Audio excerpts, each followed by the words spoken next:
Para millones de personas, mucho antes de ser un proyectil en conciertos, esta cara era un símbolo completamente diferente. Es la botarga que baila en la esquina, llueva o truene, con un entusiasmo que desafía el salario mínimo. Es el logo azul y blanco que se repite en el paisaje urbano de México con más insistencia que cualquier otra marca. Es la farmacia omnipresente, la que está en cada pueblo, en cada colonia, en cada ciudad. La opción barata, la opción similar. ¿Cómo es que este muñeco se convirtió en el símbolo no oficial de México para el mundo?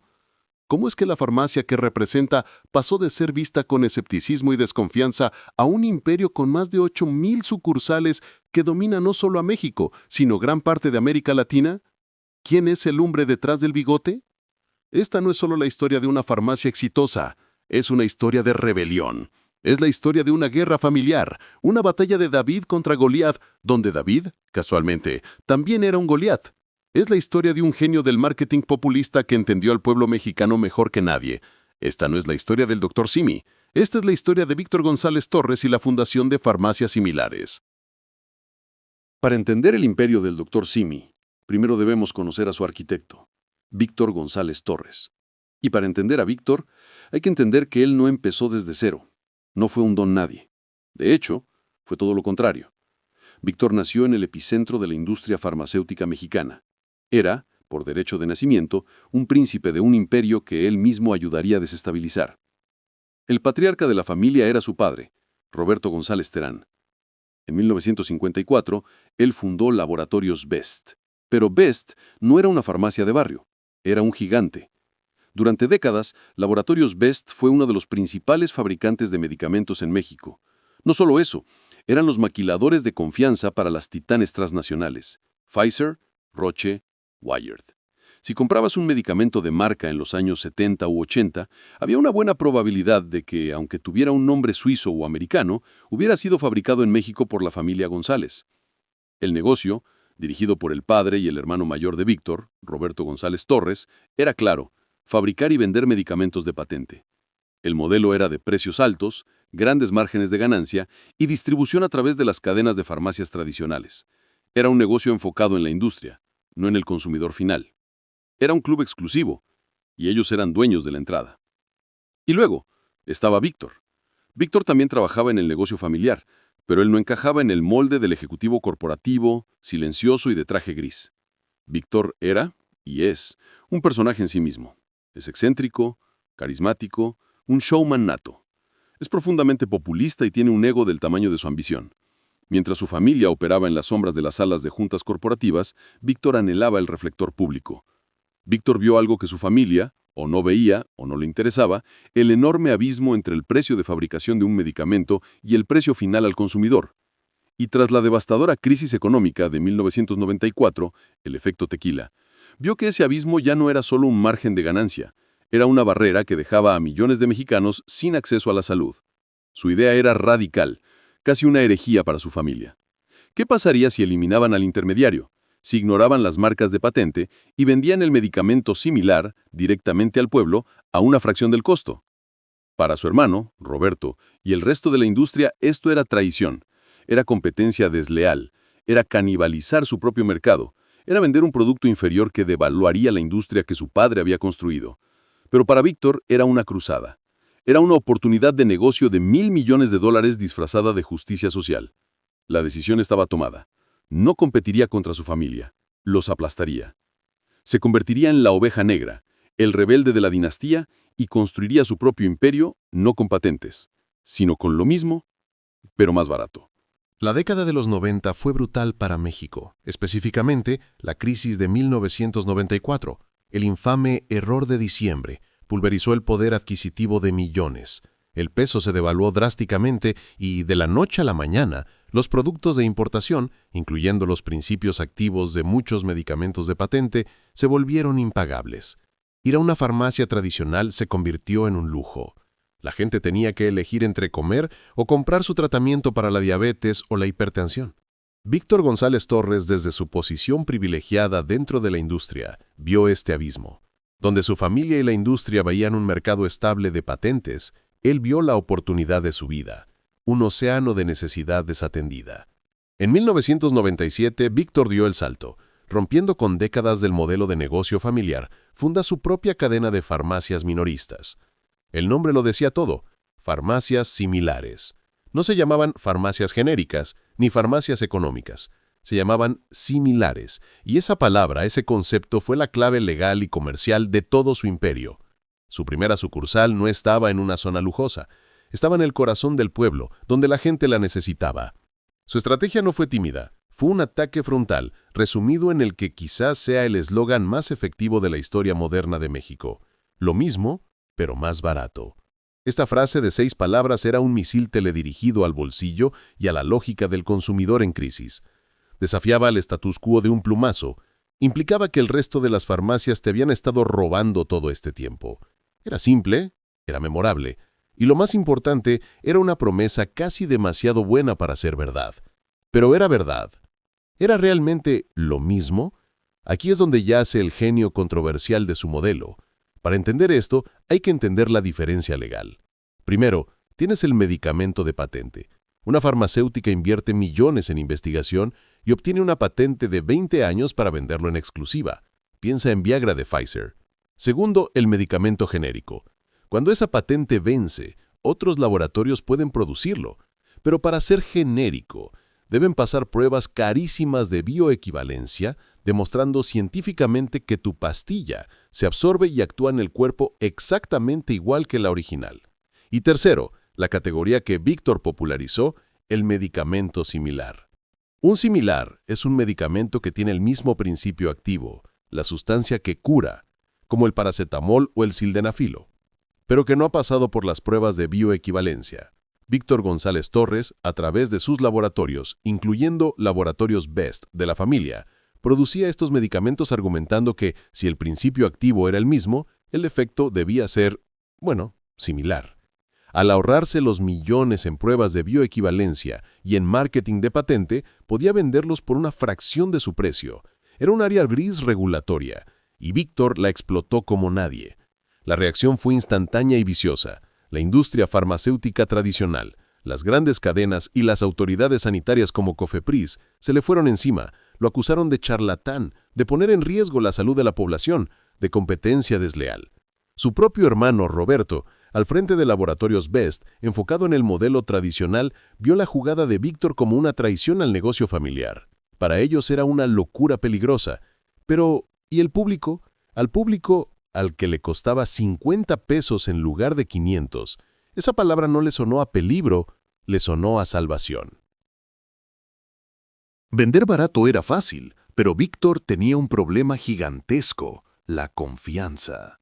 Sus competidores, incluyendo médicos, le decían activamente a la gente que sus pastillas eran de menor calidad, dudosas o peligrosas. El eslogan, lo mismo pero más barato, necesitaba un rostro, un aval. Si no podía ganar la batalla científica en los medios, ganaría la batalla emocional en las calles.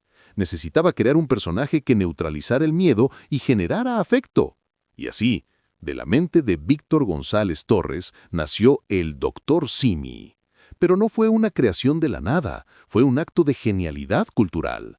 El personaje está directamente inspirado en el legendario actor cómico de la época de oro del cine mexicano, Joaquín Pardavé. ¿Por qué Pardavé? Porque Pardavé representa al abuelito honesto, sabio, un poco gruñón pero de corazón enorme. Es la personificación de la honestidad y de la mexicanidad de una época más simple. Al basar su logo en Pardavé, Víctor conectó instantáneamente su marca con décadas de confianza y nostalgia cultural. El Dr. Simi no era un vendedor, era tu abuelito doctor. Pero el personaje no podía quedarse en el logo, tenía que vivir. Y aquí vino la segunda genialidad, la botarga bailarina. En una época sin redes sociales, esta fue la campaña de marketing viral y de guerrilla definitiva.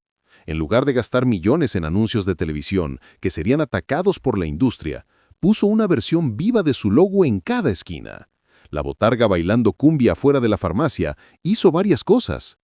Era imposible de ignorar. Se convirtió en un faro visual. Quitaba el estigma. Ir a la farmacia ya no era un acto solemne o vergonzoso de enfermedad. Era una fiesta. Era alegre. Humanizaba la marca. Le dio la vuelta a la narrativa. ¿Cómo podía ser algo peligroso tan alegre y ridículo? Era el caballo de Troya de la confianza. Con la confianza construyéndose en las calles, Víctor se puso la bata de Dr. Simi él mismo, figurativamente, y se lanzó a los medios. Abrazó la narrativa de David contra Goliat, pero él era el único que sabía que también era un Goliat. Se presentó a sí mismo como un cruzado social, un filántropo, y en una jugada maestra de relaciones públicas acuñó una frase para describir a sus enemigos: los cárteles de la medicina. Acusó públicamente a las grandes farmacéuticas transnacionales, a los distribuidores e implícitamente al modelo de negocio de su propia familia de ser cárteles que coludían para mantener los precios artificialmente altos y robarle al pueblo. Él no era un empresario, él era el Robin Hood de la salud. Esta narrativa fue increíblemente poderosa. Convirtió una batalla comercial en una lucha moral. Él era el bueno, todos los demás eran los malos. Incluso intentó usar esta plataforma para lanzarse como candidato presidencial en 2006, demostrando que su ambición iba más allá de solo los negocios. Finalmente, el vehículo para esta dominación total fue el modelo de franquicia. Víctor González Torres no tuvo que financiar la apertura de miles de tiendas. En su lugar, permitió que miles de pequeños empresarios compraran su propia franquicia de farmacias similares. Esto fue brillante. No solo aceleró la expansión a un ritmo que ningún competidor podía igualar, sino que creó un ejército de dueños de negocios locales cuyo éxito personal estaba directamente ligado al éxito del Dr. Simi. En pocos años, el Dr. Simi no era solo una farmacia, era una mancha azul imparable que cubría cada rincón del país. Estaba en todas partes. Se había vuelto inevitable. Pero para que este engranaje funcionara, Víctor tenía que cerrar una herida abierta, su propia familia. Recordemos que él era el desterrado, el que había sido expulsado de la dirección del negocio familiar, Laboratorios Best. Durante años, la relación con sus hermanos, especialmente con Javier, quien dirigía el grupo, fue gélida. Víctor había lanzado similares casi como una venganza, una forma de demostrar que su visión populista era superior al modelo elitista de su familia. Sin embargo, el dinero no tiene sentimientos y los números de Víctor eran innegables. Farmacias Similares crecía tan rápido que se convirtió en una aspiradora de medicamentos. Víctor regresó a la mesa no como el hermano menor pidiendo perdón, sino como el cliente más grande que la familia jamás había tenido. Se logró un acuerdo pragmático, casi maquiavélico, la reconciliación de los Best. El trato fue simple. La familia, Laboratorios Best, fabricaría los medicamentos genéricos y similares a gran escala, y Víctor, Farmacias Similares, los vendería. De pronto los que lo llamaron traidor ahora dependían de él para mantener sus fábricas operando al máximo. Víctor no solo recuperó su lugar en la mesa, se convirtió en la cabecera. Y con el suministro asegurado por su propia sangre, Víctor pudo enfocarse en el siguiente gran obstáculo legal y social. Con la paz firmada en casa y los laboratorios trabajando a tope, Víctor miró hacia afuera.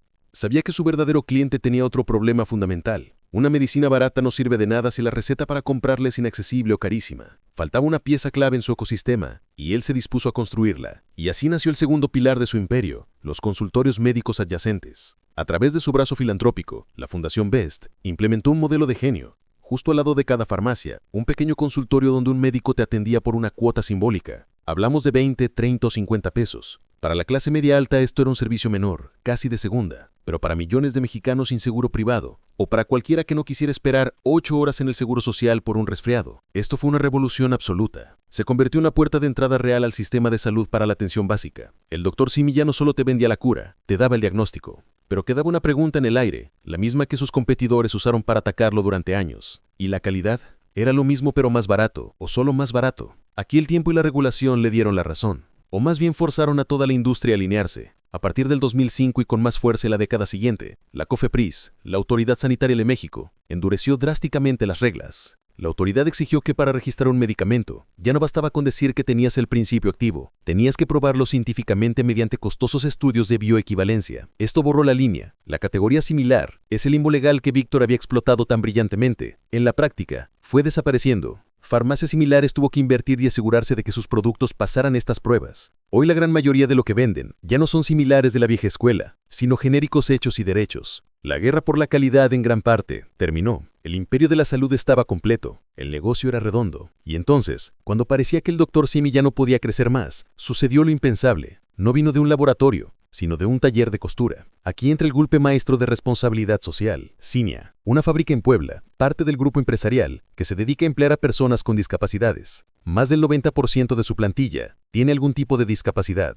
¿Y cuál es su producto estrella? Exacto, los peluches del Dr. Simi. En 2021, durante el Festival Corona Capital, a un fan se le ocurrió lanzar uno de estos peluches hechos por manos mexicanas con discapacidad al escenario para la cantante noruega, Aurora. El gesto fue tierno, se hizo viral y desató una avalancha. El peluche del Dr. Simi se convirtió en un símbolo de afecto, un trofeo de conquistaste a México. Pasó de ser un producto de farmacia a un ícono de la cultura pop, un lienzo de arte objeto, un símbolo de identidad nacional. El Dr. Simi había trascendido su propio negocio para convertirse en arte. Hoy Farmacias Similares no es solo la cadena más grande de México, es el imperio farmacéutico minorista más grande de toda la América Latina, con miles de sucursales. Al final, la oveja negra de la dinastía González no solo superó a su familia, redefinió por completo el juego para todos.